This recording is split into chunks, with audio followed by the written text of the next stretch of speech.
This movie has one of the best plot twists of all time. Let's do it. The Others is about this woman named Grace and her two children, Anne and Nicholas, who live in this remote estate in 1945. Learn that Grace's husband and the children's father went away to war about a year ago, and they have heard nothing from him since. One day, three people show up at Grace's doorstep, and she assumes that they're there answering an ad for employees because she says that all of her servants went away in the night. So we have Bertha Mills, who is to be the new nanny, Edmund Tuttle, who is to be the new gardener, and Lydia, who is to be the maid, and she is also mute. She can't speak. Grace shows them around the house and introduces them to the children, and she tells them that the children have this condition that make them extremely sensitive to light. So for that reason, she has heavy curtains on all the windows that have to be drawn anytime the kids go into a room. Eventually, Grace finds out that the ad that she put in the newspaper looking for employees was never published, so she's like, how the fuck did you guys know about this? Mrs. Mills is like, well, we just took a chance by knocking on your door because we actually all worked in this house years prior. So Grace accepts it and lets them continue working. Not long after they start working there, Anne starts to talk about these people that she's been seeing in the house. This includes this little boy named Victor and his parents and this old blind woman who is the one that she has seen the most. Grace thinks that Anne is just making this up, but then she starts to hear footsteps and voices and other things around the house. Grace thinks that there are intruders in the house and orders Mr. Tuttle to search the whole house, but he finds no one. Grace searches the house herself and she finds this photo album locked away in a room. In this album is a bunch of photographs of old 19th century corpses. And Mrs. Mills tells her that these were all probably victims of this tuberculosis outbreak that happened in the area in the late 1800s.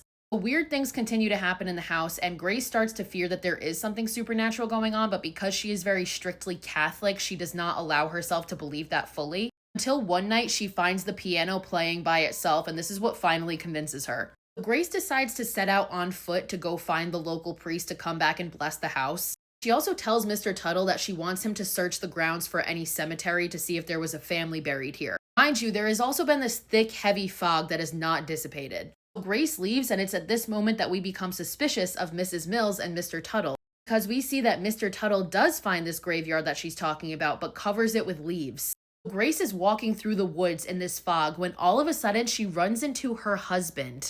Again, has been gone for over a year and was presumed to be killed in the war. She brings her husband Charles back to the house, and he's just acting super weird, which she chalks up to PTSD from the war. So Grace and the kids are super happy to have their husband/father back. And one day Grace has Anne try on her communion dress that she made for her. Anne loves the dress and she says she wants to keep it on for a little bit, which Grace allows. A little while later, Grace comes back and finds Anne playing, still in the dress. But when she looks closer, she realizes that it's not Anne, because Anne's hand looks like it belongs to an old woman. And under the veil, Grace can see that the face looking back at her is that of an old woman. So this is where we get that iconic moment where Grace says, "Where's my daughter?" And Anne/the old woman says, "Are you mad? I am your daughter." Grace attacks her and rips the veil off and reveals that it actually is Anne. And Anne is horrified and runs to Mrs. Mills saying, "Mom wants to kill me and she won't stop until she does."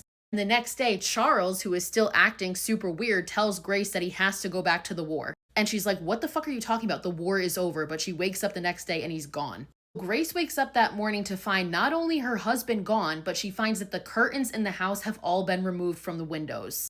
She rushes to hide the children, and she accuses the three servants of taking down the curtains and hiding them. She forces them to give back the keys to the doors and leave the house. So Grace and the children at this point know that something's up, and that night the kids go into the yard, and they find the headstones that Mr. Tuttle had been hiding. Sure enough, the names on those headstones are the names of Mrs. Mills, Mr. Tuttle, and Lydia. At the same time, Grace looks through this photo album and discovers photos of the three of them dead. It turns out they were victims of that tuberculosis outbreak that Mrs. Mills had talked about. The three of them chase the children back to the house and demand to be let in. Grace tells the kids to go hide upstairs, but then hears them screaming. Mrs. Mills tells them that the only way to save the children is to go talk to the intruders. So Grace runs upstairs where she discovers these intruders. And it's this elderly blind woman and this team that is conducting a seance. They're conducting a seance to talk to the spirits in the house, which are Grace and her children. The seance is the couple that now lives in the home, and they talk about their son, Victor. We learn that after her husband didn't return from war, Grace went mad and smothered her two children with a pillow and then shot herself.